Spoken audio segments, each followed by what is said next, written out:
our next session is Infant and Early Childhood Mental Health, Partnerships and Foundations. And like I said, this is our hybrid session for the Children and Families track. We have Misty Cole here with us today, and I am going to read her bio, and then I will hand it over to her.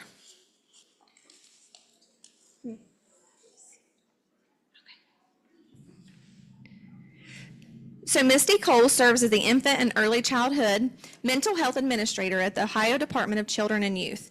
Misty joined ODCY in March 2023 after decades in the field of early childhood education and early childhood mental health consultation. For the past 10 years, she has worked as one of the Ohio's IECMH Master Trainers, training thousands of professionals on the values of social-emotional development for young children and their families. Misty's educational background includes a focus on early childhood education, psychology, and social work. Her education and experience has already been instrumental in her new role, supporting infant and early childhood mental health across the great state of Ohio. Misty identifies as a champion for children, families, and early learning professionals around the state of Ohio. Misty truly enjoys the opportunity to support Ohio's youngest citizens and is excited about the future of infant and early childhood mental health services. Please welcome Misty Cole.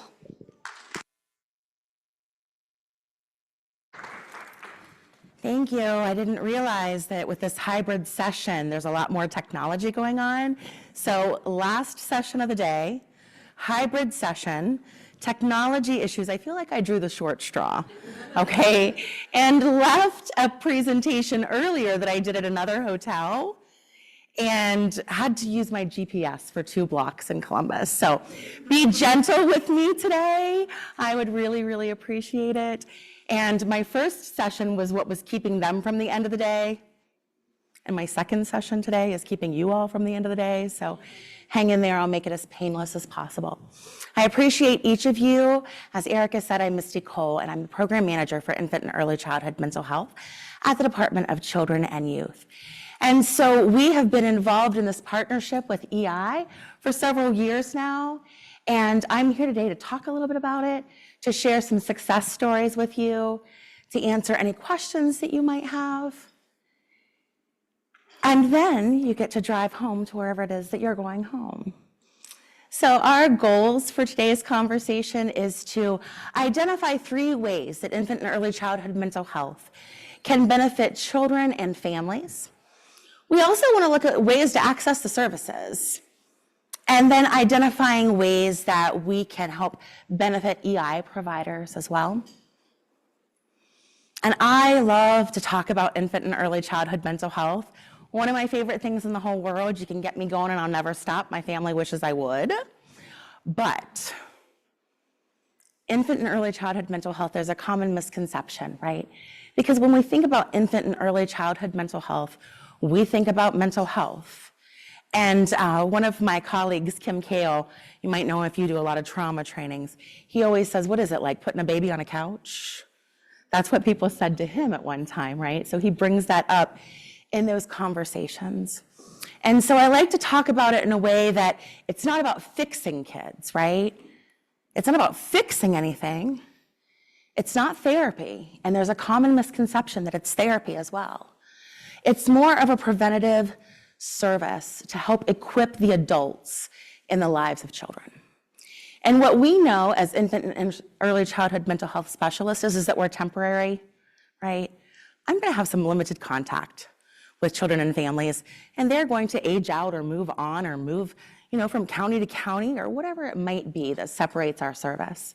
But if we can help to empower the adults who are in their lives more regularly on a more consistent basis, we can really start to see what the change is. So we use consultation to equip interventionists, caregivers, staff across the board to facilitate children's healthy social and emotional development, right? So we're talking about all of the things when it comes to healthy social emotional development. I am a firm believer that infant and early childhood mental health is the foundation of everything, right? Because when you're well and your needs are met, you're able to learn, You're able to grow. You're able to pick up the new skills that you're supposed to when we're looking at developmental milestones. And I also like to compare it to adults because that's how I think, right? So I always think about what is it like for me when I walk into a conference? What's the first thing you do when you get your folder? You look at your agenda, right? You want to know what time the breaks are. You want to know what time you're eating. Then you want to know what time your next break is. And then what time you're going home, right? And that's the first thing that I do. And so I know that that makes me feel safe, right? Okay, cool. I know I can check my phone at this time because who knows what my kids are into. I know that I'm going to eat at this time because, gosh darn it, it's been a long day. And then I can check on my family again, and then I know. If you don't know those things and you show up and you're blind for the day, you don't have any idea what's going on, that makes you feel very out of sorts, right? You're not in the least bit calm. You're worried about what's happening. And that's for those of us who have good coping skills. Reasonable coping skills, I won't say good, right? When you don't have those coping skills and you don't know what the world's going to throw at you that day, you just have no idea. So are you worried about shape and letter recognition, color recognition, if you don't know where you're going tonight? If you're going to eat later? If you don't know what the agenda is for the day? You're not worried about those things, right? You're worried about surviving. And so a big portion of this is providing the right supports to children so that they aren't just surviving. They're able to learn, they're able to grow, and that they're in a space where they're able to do that. I know you guys are thinking, I hope she doesn't talk that much for each slide, right? I promise I'll go faster. So when we began this partnership, one of the things that we looked at was just common goals, right? And we wanted all early intervention teams to have access to an IECMH consultant. And so there is a consultant available in each county in the state. We also wanted parents to be able to access an infant and early childhood mental health consultant if it was necessary. And then finally, we wanted developmental specialists and other team members to feel more confident when it came to things like trauma, when it came to things that really involved the mental health piece, right? Because I don't know about you guys, but like that wasn't my world once upon a time. I'm a recovering preschool teacher. I used to teach preschool. It's the hardest job I ever had, right? But I didn't always know what to do with the child who was under the table. I could write a heck of a lesson plan, right? But if you came to me with this incredible trauma, I didn't know what to do. And that's actually what led me here, because I was tired of not knowing what to do, right? So looking at that mental health piece became really important to me because I saw it change over the years, right? 25 years ago, that's how long ago I was a preschool teacher, right? I look great for my age, I know. 25 years ago, it looked very different, right? And I made the mistake once of saying, gosh, children have really changed. And somebody put me right in my place and they said, no, they haven't, Misty, but childhood has. And what an incredible moment that was of realization for me, to realize that our children are facing things that they've never faced before. And oftentimes when they're facing those things that they've never faced before, they don't necessarily have folks in their lives who know how to support them. And so that's the role of our IECMH consultants in this space, and the spaces beyond EI, is to help equip people, to give them strategies, to give them ideas, to give them support. Because the other thing that we know is that support is incredibly important for people who are doing the services, right? So social development, I already touched on this a little bit. It is the foundation, right? So if we want academic achievement, we know that children with strong social emotional skills perform better academically. And why is that? Because their needs are met and they can focus on the things that they need to learn and grow and move forward with. We also know that when they have good social emotional skills, they tend to have more opportunities for social emotional connection. So I tell on myself a little bit as a former preschool teacher, recovering preschool teacher. And I said things like, you know Johnny hits you every single time you play with him. Stop playing with him. He's going to hit you. You know it's going to happen. And when I moved into this space, I realized that by saying things like that, I was creating less social opportunities for these children. And I bring it up because it's important. I didn't think I was doing anything wrong. I thought I was saying, hey, learn a life lesson, right? Maybe he's not the guy to hang out with. I don't know. But now I see the difference because I've moved into a different space where I see things differently. So that social emotional development, academic achievement, more social opportunities. And what we know is when kids get older, 10, 11, 12, if they don't have good social emotional skills, they tend to band together with other kids who don't have good social emotional skills, right? And they become children who have additional challenges as they get older. And we actually see an increase in involvement with our juvenile justice system, right? So hugely important information. Positive relationships, you can have better relationships when you have good social emotional skills. Why? Because I just told you, don't play with him because he hits you every time. Eventually, kids figure that out on their own without a teacher who needed to learn a lot telling them that. Eventually, they realize, I don't want to play with you because you're mean to me, so I'm going to go play with Trisha, who's always nice to me. And then you're ostracized, right? And we don't want that to happen, so we want to give those skills. Emotional well-being, effective emotional management contributes to overall mental health. I always laugh a little bit at this one because don't we all know adults who need this too? Are you identifying them in your head right now? Because that's what I do when I'm in a training. I'm like, oh, I know who fits in that category. When you're able to manage emotions, when you're able to say, gosh, I'm really disappointed, but I'm going to move forward with my day. It's going to be fine. That looks a little bit different than, I'm really disappointed and I'm over it. Today's a wash. And again, that's us as adults. So imagine what it looks like for those children. And then probably one of my favorite things to talk about, resilience, not just with kids, but with adults too. Children can cope better with the challenges that they face if they have good social emotional skills, right? They can accept disappointment. They can make another choice if the first choice isn't available to them. They don't have a meltdown every 5 seconds unless they're 2 and there's nothing there, right? 2-year-olds are going to melt down every 5 seconds.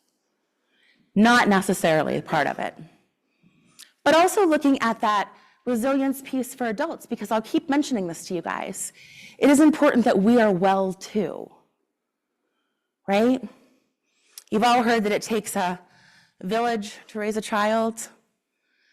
A good friend of mine, Nefertiti Bruce Pointer, who works for the Devereaux Center for Resilient Children, she says it takes a healthy village to raise a healthy child.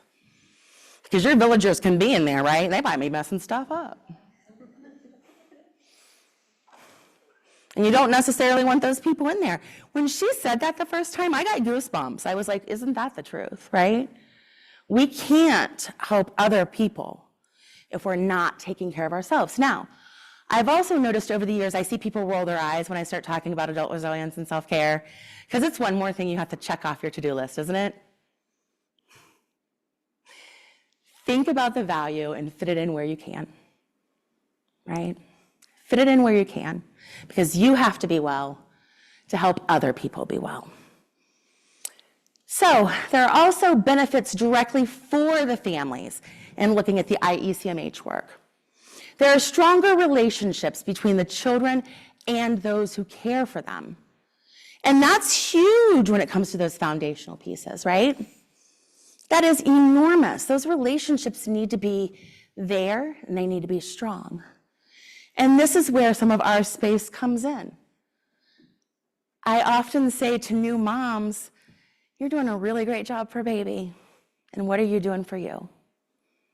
And these kinds of things can open up conversations, right? Because we all have moments as whatever caregiver you are in your life, whether it's to a sibling or a child of your own or a niece or a nephew or a neighbor child. We all have those moments where we don't necessarily feel like we're doing the best job, and we kind of question ourselves. So in any space that we're able to, we want to be able to acknowledge that parenting is hard.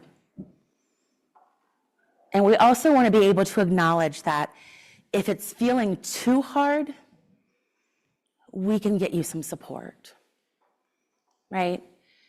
And I don't know, I was getting ready to say because parenting is the hardest job I ever had, but I already said preschool teaching was. But they're a pretty good tie, but parenting lasted longer for me, right? So we want that increased resiliency for children and their families. We also want to be able to give opportunity for caregivers to reflect and to have reflective practice skills. What's another way that you might have been able to handle that situation? What's another way that you could have asked the same question? How did you feel when that took place, right? I always have to say at this point, my husband for the last 20 years has been like, when are you gonna get a new job so we don't have to talk about our feelings anymore? And I respond with never. We also see reduced caregiver stress. And again, we see that piece where if you're less stressed, you're a better caregiver. I'm a better everything when I'm less stressed, right? And so we need to look at levels to reduce that stress, and that's what the consultants can help do. There are strategies and resources and things that they can bring to the meetings that you can access, that your staff can access, so that those resources are then available for parents. There are also fewer incidents of challenging behaviors because when we start talking about caring for yourself and resilience, we see people respond better to challenging behaviors. And sometimes challenging behaviors come up because there's not good responses and there's this back and forth pull that's really challenging. And then this one is really, really important. There was a reduction in expulsion and suspension for children in preschool. And I always hesitate for a moment here because some of you know and some of you don't. Kids being expelled at 3, 4, and 5, yes. Depending on the study that you look at, between 3 and 6 times more than K-12 combined. And that looks a lot of ways, which I have conversations in each county about as well. Sometimes people say, Misty, we don't expel kids, we just tell them not to come back. Right? So there are some other terms that we use, like soft expulsion.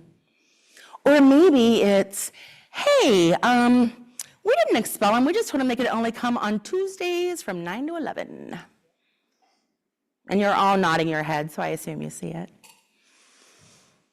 So we talk about that expulsion and suspension because it's beneficial to parents and families when kids are out there going to their early care and education sites. Right? Not only are the children getting the skills that they need, but a lot of working parents depend on that. Have you ever known a parent who got called in 4 times in 1 week because their child was biting other kids in the toddler room?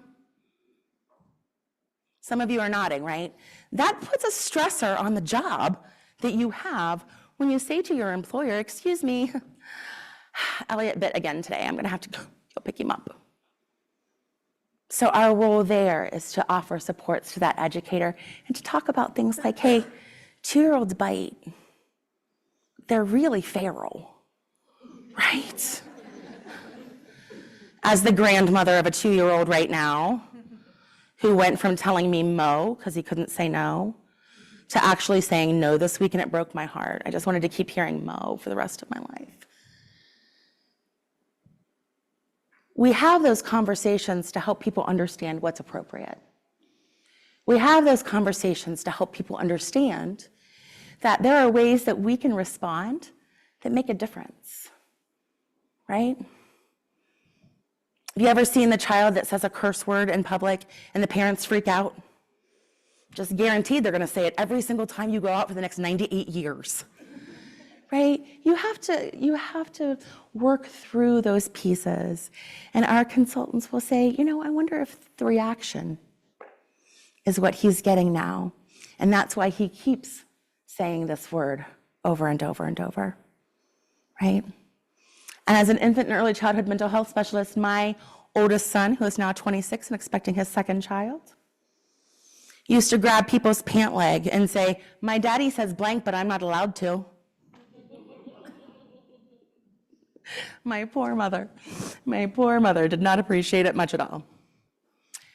But there are also these benefits for providers, right? We want to stay focused on recognizing the strength in every child, and sometimes it's hard, and that comes back to your resilience. When you've had those long days, long weeks, long years, sometimes it's harder to see the positive, and you only pick out the negatives, right? And so we want folks to be able to say, you know what? It wasn't a perfect day, but these 3 things were better than they were last time. Focus on those positives. Reflect on the power and impact of early intervention. I think that's huge, right? How often in the course of our busy days do we sit back and think about how impactful it is and how powerful it is and how having a family-focused approach is really the best thing you can do for kids? We not only want to focus on that, but enhance it in any way that we can. We identify resources, which I talked about quite a bit. Managing burnout and stress. Whew, that's a big one. Because I already said it takes a healthy village to raise a healthy child. But if you're taken care of, you're more likely to be able to take care of a parent who needs someone to listen, right? And being able to take care of yourself allows you to provide the best services that you can provide. Because when we're tired and we're stressed and we've worked too much and we didn't eat lunch, and we got lost in downtown Columbus and had to use a GPS for 2 miles. Oh, I'm sorry, not 2 miles, 0.2 miles. Yep. And the valet guy told you outside that you could park for $6 down the street, and you said, no, that's cool, I'll pay $25, just get me in here. Right? You can't always do the best job in that space. So taking care of yourself, and for me, the 25 was worth it, right? Because I didn't have to walk down the street, grab my luggage, find the building, because they all look the same to me, right? That was worth it. That stress, gone from that piece. We also want to connect with families in ways that promote growth and development. That's something you do every day. We're just there to help you continue to do it. Create supportive environments for children, because sometimes people don't know. And I don't have to say that to you guys. You know it better than anyone. You know what you know, and people tend to parent in 2 ways. Exactly like their parents, or holy cow, as opposite as I possibly can. There typically isn't a middle ground. You don't see people being like, well, some of it. People either go one extreme or the other, right? They either go to one side or the other. So if they don't know how to create a supportive environment, and you have all of these other things that you're working on with this family, we can certainly help give resources for that. Build relationships, the cornerstone of what you do. Share about supportive services and resources in the community, because mental health is tough. There are not enough providers, there are not enough agencies, and there are not enough people seeing kids under the age of 7, right? These are the things that we know is true. So they can help link you to other resources as well. And then, of course, those parental mental health concerns. We know that there are multiple perinatal mood and anxiety disorders out there. There's depression. And what I see most of right now, and probably what I connect with the most, is extreme parental anxiety. Worrying about them every minute of the day, even though they're 32, 28, 26, and 24. Still afraid to have them out of my sight sometimes because they don't make good decisions. They were taught better, but they don't. being able to have conversations around it. Being able to say, you know, that's actually pretty typical. We all face it in some way. But here are some ways that we can talk about it. I want to check back in on that with you. And if you don't feel like it's getting any better, or if you feel like it's getting worse, we might have some other strategies that we can use. So your IECMH consultant can also help link you to mental health services in your regions. Sometimes that infant and early childhood mental health consultant works at a behavioral health agency where they might also be a therapist part-time. And they might be the person who sees that child. And the interesting part about this, and the part that's important to know and remember, is that when you're working with children, they don't get to exact change upon their own life, do they? 2, 3, 4, and 5s, younger than that, our newborns, our new toddlers. So parents are involved in that, and we strengthen relationships. And we give parents strategies to use with those children to strengthen those relationships.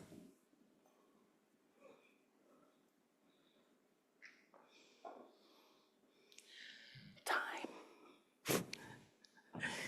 I need a clock in a room. Thank you, guys. So there are different services that you're able to provide, that we're able to provide. One of them is the Hope Line. This was formerly the Ohio Preschool Expulsion Prevention Partnership. And it is a free, rapid response, this is really important, hotline for children who are enrolled in an early care and education site, right? So infant, toddler room, preschool, anything like that in the state. And if there are problems where the educator feels like they're struggling, or mom and dad feel like the child is struggling, aunt and uncle, caregivers, whatever people who are involved can call. And we have an ECMH consultant make contact within 48 hours.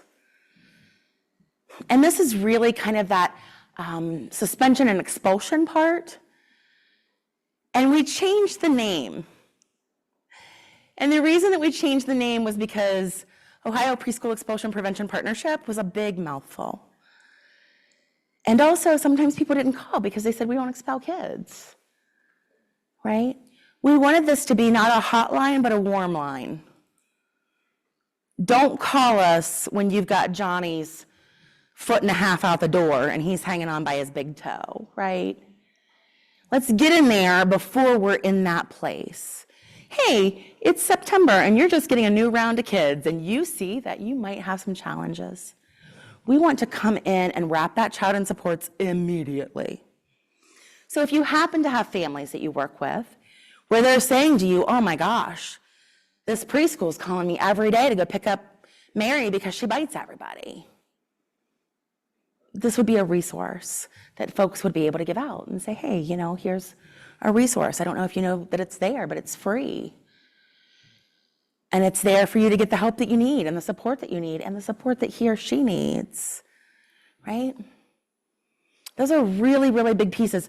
HOPE stands for Helping Ohio Preschoolers Excel.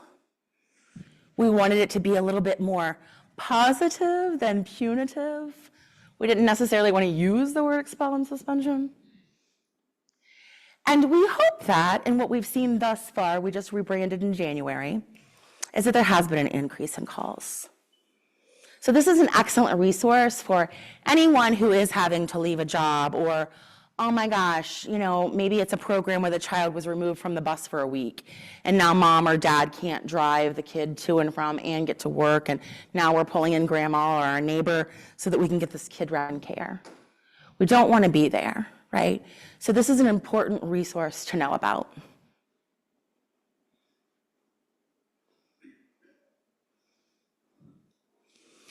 You will get a copy of the slides, so you don't have to worry about trying to figure all of these pieces out. But I did want to provide this as an opportunity to show you that every county in Ohio is covered. The behavioral health agencies are over here with the squares corresponding to the color on the maps. And I like to provide this because I think people know, like when it's your community behavioral health agency, you feel more comfortable knowing that that's the person who's going to come in, right? So the number of routes to Nationwide Children's Hospital, and they're kind of our central intake. And then Nationwide reaches out to Unison or Alta Behavioral Health or Hopewell Health Centers or Greene County Educational Service Center, and then the local folks are the ones who respond. So I think that's important. I am from Vinton County. Anybody from Vinton in the room?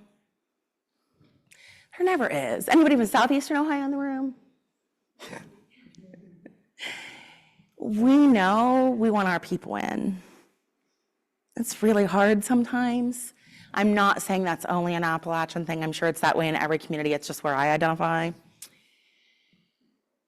We want people who know our families, right? We want people who understand our region and the things that impact our regions.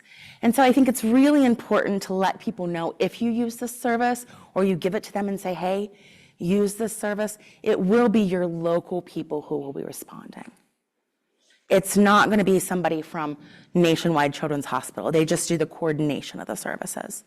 Does that make sense to everybody? All right.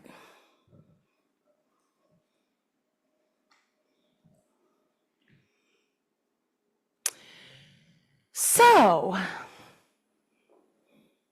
I have a piece of paper. I just don't know where the piece of paper went with all of this technology stuff.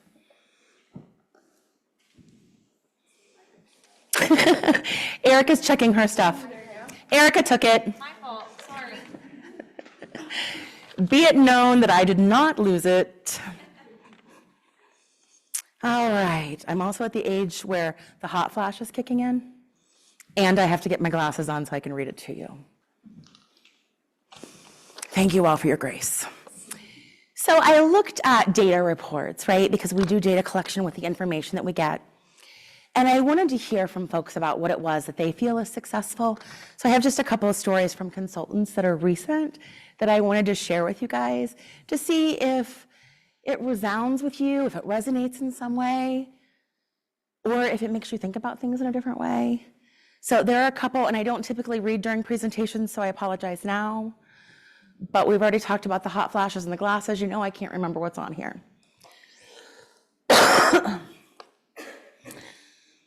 So, one of our infant and early childhood mental health consultants received a phone call from an upset DS requesting support with a traumatic experience.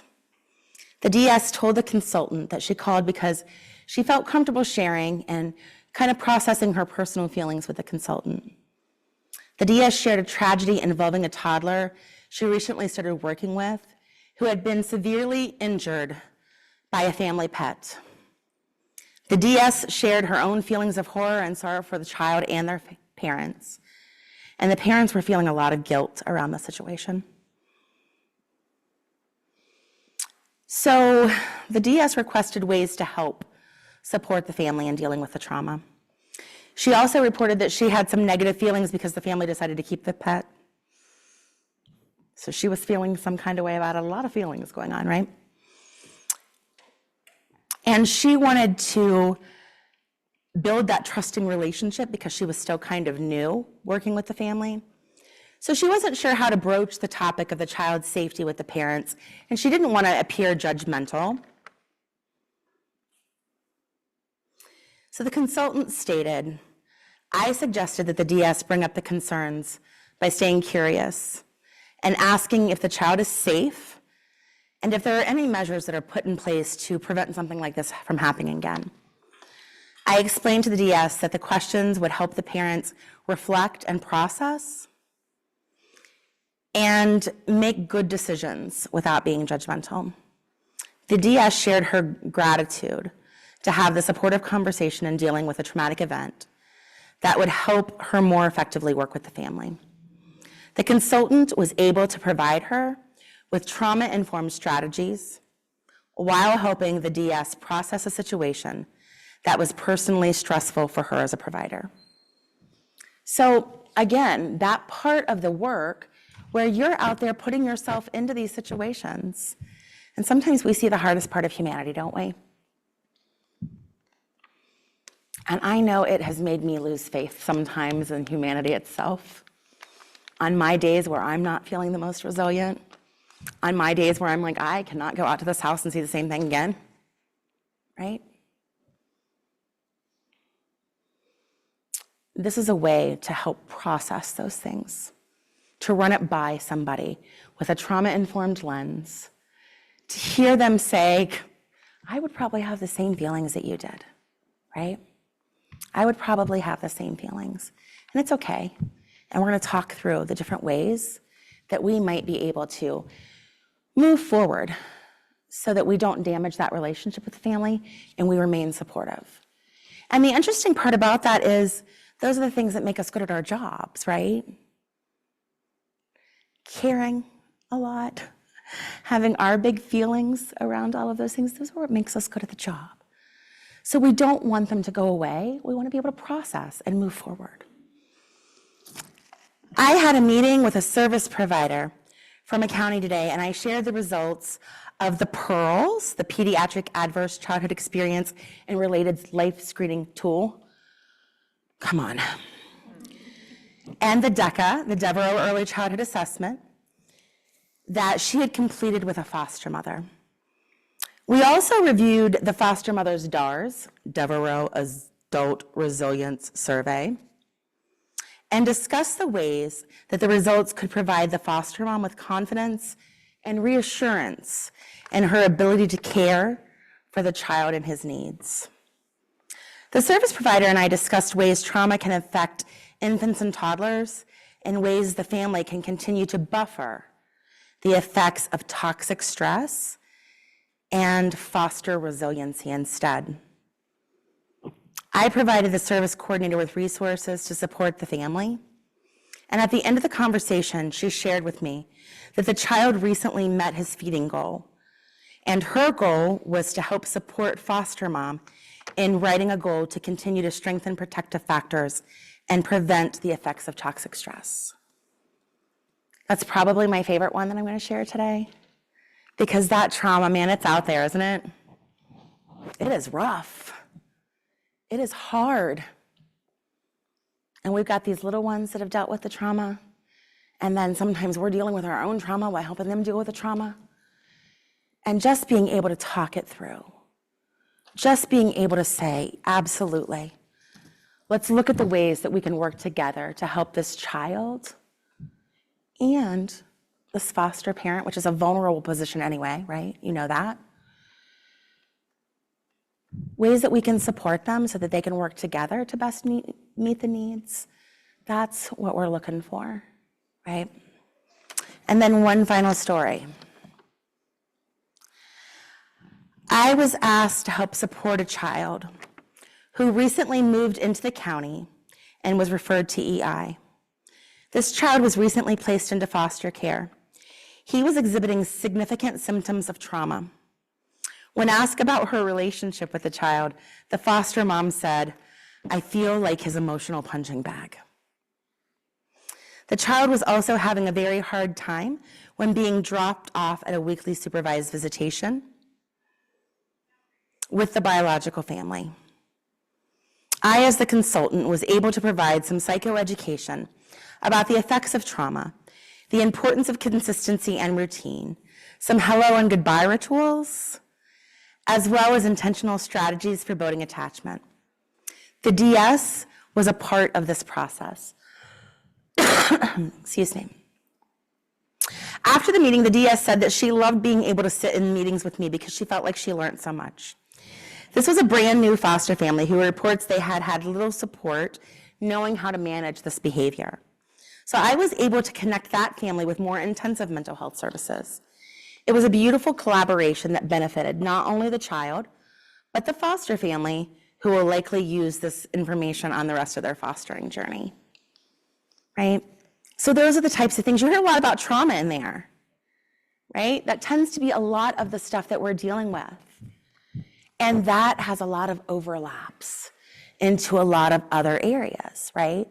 And so that information is even more important when you have a lot of the families that are, maybe a new foster parent, maybe dealing with a diagnosis for the first time. And how do we talk about it, and how do we normalize it, and how do we offer supports, and how do we say, it's going to be okay, and here are some resources that you can use, right? I think parenting is often a lonely journey. And I imagine when you have that added step of fostering, it's even harder and maybe even more lonely sometimes, right? So again, a way to support, a way to offer resources that are helpful, and a way really to combine services and wrap children and families all the way around.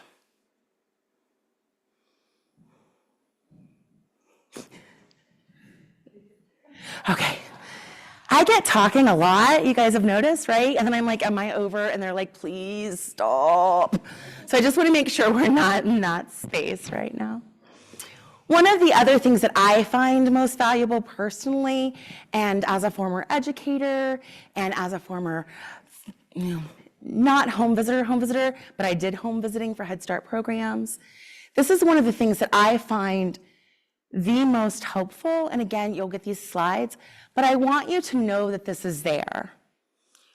We have 9 infant and early childhood mental health master trainers around the state of Ohio. Each region is covered by 1, sometimes 2, depending on the size of the region.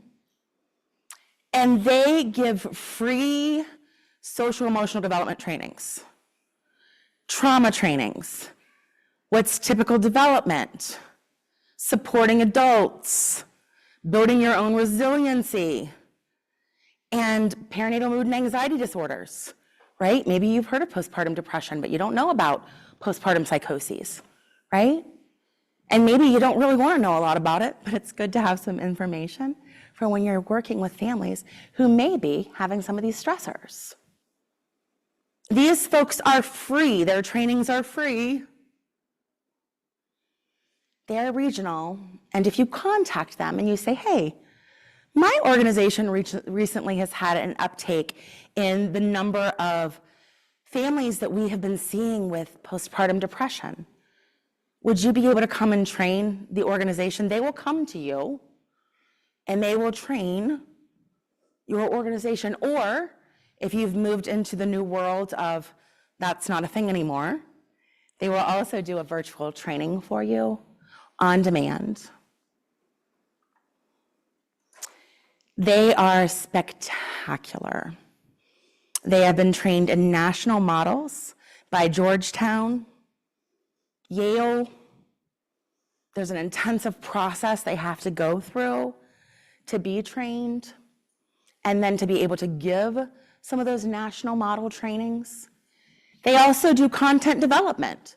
So you might say, hey, we have had this ridiculous upswing that we've never seen before in the number of parents who are terrified of dogs, and we just don't know what to do with it. That was a stretch. It's late, it's Friday, right? But you might be seeing something, and they would be able to develop content around that and come and give it to you. Free, and they go through the CPDU, right? Is that it? Continuing Professional Development Units? Okay, I'm feeling good about myself now. They go through the process.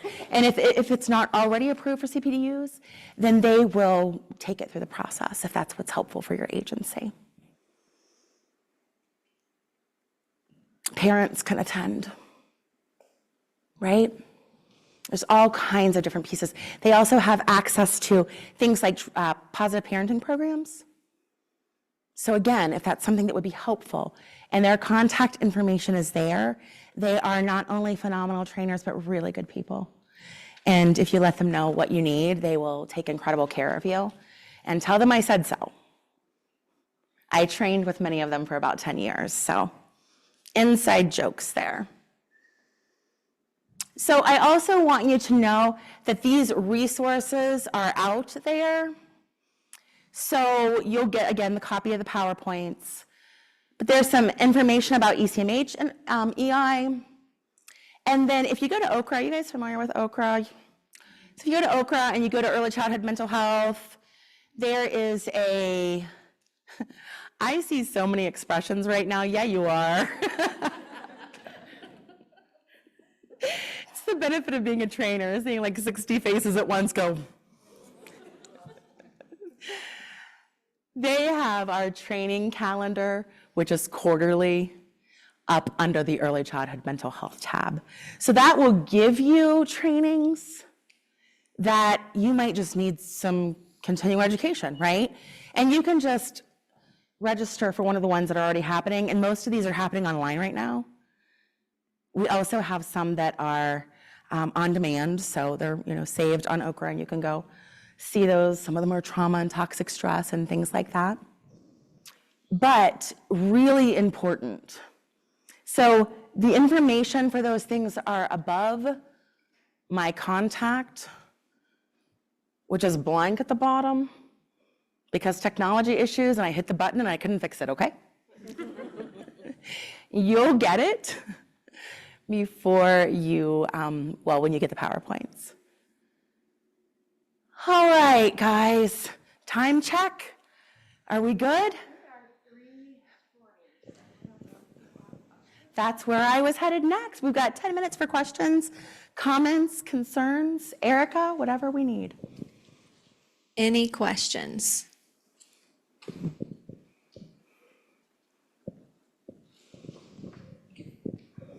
Thank you. This is really helpful. Thank you. So we are having a hard time getting childcare centers to buy into utilizing the HOPE program. Do you have any advice for us on a way that we could maybe encourage that? That is a fantastic question, actually. And I will tell you, as a recovering preschool teacher, that it's hard to invite somebody in to look at what you do. That is really, you're very vulnerable when somebody comes in to see what you do. And I always reference a story when I went to a child care facility and I was providing an observation. And it literally went like this. Hey, who's she? What's she doing? She's here to see what I'm doing wrong. Well, how long is she going to be here? Long enough to see what I'm doing wrong. So I think it's really about the marketing and how we talk about it, right? I want you to know that they changed the name to HOPE because this is a positive experience. This person is coming in not to see what you're doing or to criticize what it is that you're doing, but to be a support to you so you can better be a support to children and families, right? So I think it's really about being intentional, and sometimes that means being intentional about 20 times because they're going to keep coming back, right? And we get to the place sometimes where we're like, okay, I get it. This may not be the step that you're ready for, but let me know when you are, because it usually comes eventually, right? Good question. Just be very, very, very intentional about talking about it in a way that it is a support for you to best do what you can for children and families. Is that helpful? Of course. Guys, I'm going to have a heat stroke. Just to kind of give you a moment. It's fine. I'm all right. Once they start, I can't stop them. Just to kind of piggyback on what she said, I know that child care providers also do things through OKRA. I was just wondering, I've seen you speak a couple times, and I love the way that you give your own experiences and talk about a recovering preschool teacher. I think you would be a really good resource for some of those teachers. Rather than an individual coming into the thing, do they have trainings available on OKRA that maybe is specific to biting, all of the things that we're talking about? Or if they don't, I think that would be a great idea if you as a recovering preschool teacher would do something generic, because I'm sure it's an issue in every child care center in Ohio. So, just, I don't know if it could be marketed somehow, and maybe this already exists, but I just don't see my child care providers in some of the centers that we go in. I mean, our EIT sees it all the time. And I don't know that they would seek that out, all these mental health things, but if there's something specific to teachers about those behaviors that are going to make them want to expel a child for biting, et cetera. But you just have such a humor with the way you present. I've seen you present multiple times, and I'm always very impressed. And every time I'm at one of your things, I say, I wish those childcare teachers could hear you. So just an idea. Well, that is a wonderful thing to hear at almost 3:30 on a Friday. So thank you. I appreciate it so much. And we'll take the suggestion because I think we really could look at how to provide some of those on demand. You notice I'm not saying synchronous or asynchronous because I always get confused. I just call it on demand, right? It's available when you want it. If there are some that we could maybe look at that are more targeted towards specific things that people might not reach out for. I appreciate it. Tic-tac style, so it's really quick There you go. Yes, content creator right over here. And hot flash haver. It's all the things. Any other questions? Since this is a hybrid session, do we have anyone on the screen who has a question? 2? That feels really intimidating.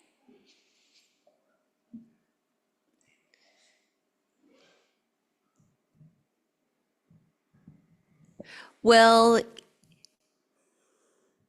IECMH and DCY be considering a partnership with Help Me Grow Home Visiting? So I think that one of the best opportunities that I see with DCY and infant and early childhood mental health is that now there's an opportunity because we're all together, right? So while I can't say yes, absolutely 100%, I would be surprised if it doesn't come as we look at streamlining services and partnering together under the same roof. Great question.